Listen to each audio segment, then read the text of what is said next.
जदिओ सेदिन मो कथा को पूर्व सरकार ग्रहण करि नथिले गुरुत्व देई नथिले मु बहुत चिंतित भी थिली किंतु मु हतोत्साह हेई नथिली एवं भांगी पड़ी नथिली मोर संघर्ष को मु जारी रखिथिली। समय बदलिला आउ मते निजे ओडिशार जनसाधारण मते से दायित्व देले जे आपण निजे दायित्व नियंतु। महाप्रभु जगन्नाथ मते आशीर्वाद करले एवं दायित्व देले आपण निजे एभली एक शिक्षार मनोज्ञ परिवेश सहित नूतन शिक्षा पद्धति भितरे एक आदर्श एक मॉडल हिसाब रे शिक्षार व्यवस्था को तैयारी करंतु। आ मोर आज परम सौभाग्य जे आज आपण मानकर समस्तंकर सदिच्छा एवं माननीय मोदी जी दिग्दर्शन रे आज मते राज्यर सही सेवा करिबा पाई ये शिक्षार व्यवस्था को परिवर्तन करिबा पाई आज स्वतंत्रता आज दायित्व मते दिया जाइछि। आज मु मध्य ताहार किभଳି भाବରେ भरपूर उपयोग करा जाई पारिबो शिक्षा क्षेत्र रे ओडिसा रे एक ऐतिहासिक वैप्लविक एक परिवर्तन आ जाई पारिबो आ सेथि पई आम सरकार आज कार्यरत। एठी हमर शिक्षा मंत्री कहउतिले गोदावरी मिश्र आदर्श प्राथमिक विद्यालय योजना आज आम सरकार हाथ को नहीं जो कथा मु कहउतिले एक आदर्श बा मॉडल हिसाब रे आमे तैयारी करिबा। प्रथमे प्रति पंचायत स्तर रे केमिति गोटिए गोटिए विद्यालय प्रतिष्ठा करिबा सेथिरे जेमिति आपंकर प्रति ब्लॉक रे गोटिए गोटिए गत सरकार ओडिशा आदर्श विद्यालय प्रतिष्ठा करिसंती किंतु सेटा सीबीएसई पैटर्न रे आमे आम ओडिशा सरकारंकर बा जातीय शिक्षा नीति आधार रे ही एक मॉडल स्कूल को आमे छिड़ा करिया पई पड़िबो। आउ सेही दृष्टिकोणरू गोदावरी मिश्र आदर्श प्राथमिक विद्यालय परिकल्पना 2019 मसीह जेतेबेले मु या उपरे केंद्रित करी सरकारंकर उपरे दाबी करी आसुथिली आउ ताहा निश्चित भाव रे एक स्वतंत्रता पाइबो अत्याधुनिक प्राथमिक विद्यालय ता भितरे पशिबो आदर्शता रहिबो जेभଳି भाव रे सही पुरातन एक आदर्श शिक्षा परिवेश थिला जोठी आ सेटा होउची सत्यवादी वन विद्यालय रे जोठी पंचसखा से सत्यवादी वन विद्यालय रे आको एक आदर्श शिक्षार परिवेश एवं एक विद्यालय प्रतिष्ठा करिथिले पिला मानकु किबळी भाबरे आदर्श भाबरे शिक्षा परिवेश सृष्टि करिकरी तांकु शिक्षादान प्रदान करइबे आ इहा द्वारा पिला माने किबळी भाबरे एक मॉडल हिसाब रे बाहरिबे एवं गोटे व्यापक भाव में शिक्षार परिवर्तन आगामी दिन में करा जाई परिबो। आज ये गोदावरी मिश्र प्राथमिक आदर्श विद्यालय ये आरंभ हो जाइछि। एथिरे को विद्यालय रे केबे ठारू आरंभ करा जिवो तार स्वतंत्रता आम विभाग ताकू देखुचंती। प्रथम पर्याय रे 835 टी विद्यालय निर्माण करा जिवो एवं तार किछि क्राइटेरिया अछि से क्राइटेरिया आधार रे एवं प्रायतः प्रत्येक पंचायत स्तर रे ये कार्यक्रम को आमे हाथ को नौछु मॉडल 1 मॉडल 2 एई भली भाव रे कार्यक्रम करा जिवो एवं सेतिरे पाखापाखि प्राय प्रत्येक विद्यालय रे 5 कोटी रु 7 कोटी टका पर्यंत मध्य खर्च करा जिवो। गोटिए होउची ताहार भित्तिभूमि गोटिए पार्ट आउ गोटिए पार्ट होउची गुणात्मक शिक्षा प्रदान करिया पई आवश्यक पदक्षेप नबा कौन पदक्षेप निया जिवो कौन कले आम विद्यालय रे आदर्शता रही पारिबो गुणात्मक शिक्षा प्रदान करा जाई पारिबो इहा को गुरुत्व आरोप करने सहित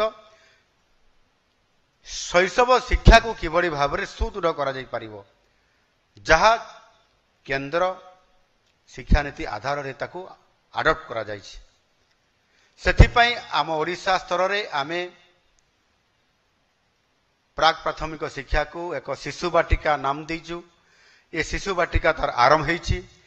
शिशु बाटिका रे प्रथम रो ही छोट बेलू पिला मान को उत्तम परिवेश सहित गुणात्मक शिक्षा देवा पई आमे ये कार्यक्रम आज हाथ को नौछंती।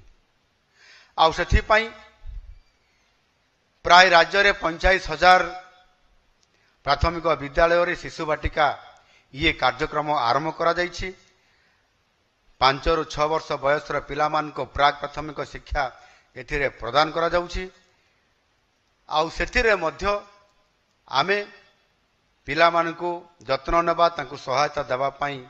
ଶିଶୁ ସେବିକାଙ୍କୁ ମଧ୍ୟ ନିଯୁକ୍ତି ଦେବା ପାଇଁ ଯାଉଛୁ। ଏହାଦ୍ୱାରା ସେଠି ଶିଶୁ ସେବିକା ହିସାବରେ ଜଣେ ମହିଳା ନିଯୁକ୍ତି ବି ହେବେ ଏବଂ ତାଙ୍କର ସେବା ପ୍ରଦାନ କରିବେ। ଆସ ସ୍କୁଲ ଯିବା, ये जो अभियान आस स्कूल जीवा ये अभियान अधीन कार्यक्रम चली एथिरे आरंभरू 18 वर्ष पर्यंत जो बयसर पिला माने ड्रॉप आउट होउछंती सेमानंकर पाठ पढ़ार उन्नति हेउनाही आउ सेथि पाई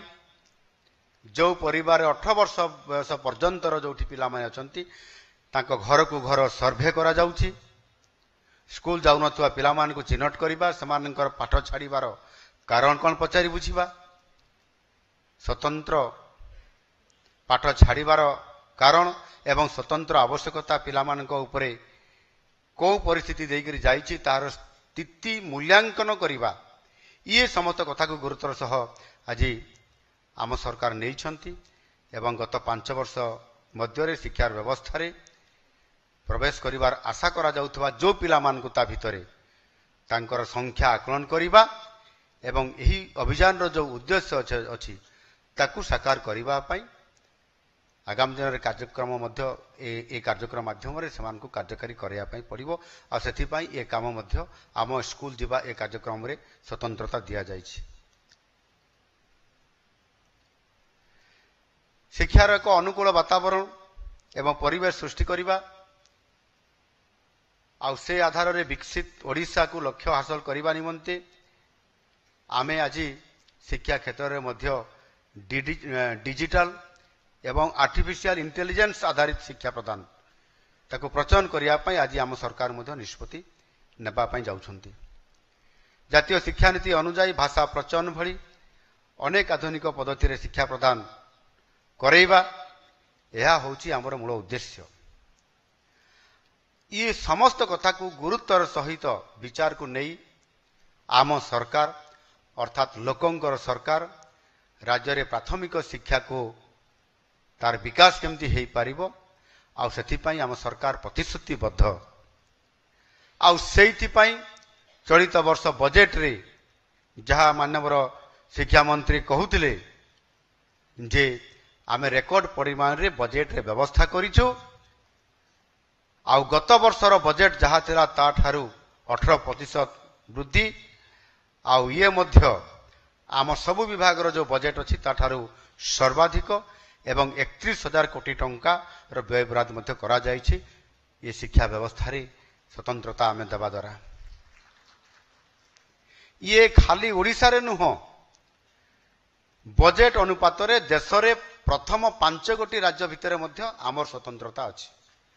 आ से आधार रे आमे आज बहुत स्वतंत्रता देइछु आम प्राथमिक शिक्षा को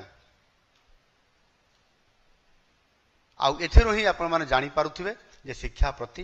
किभଳି भाबरे आम सरकार आज गुरुत्व दउछंती।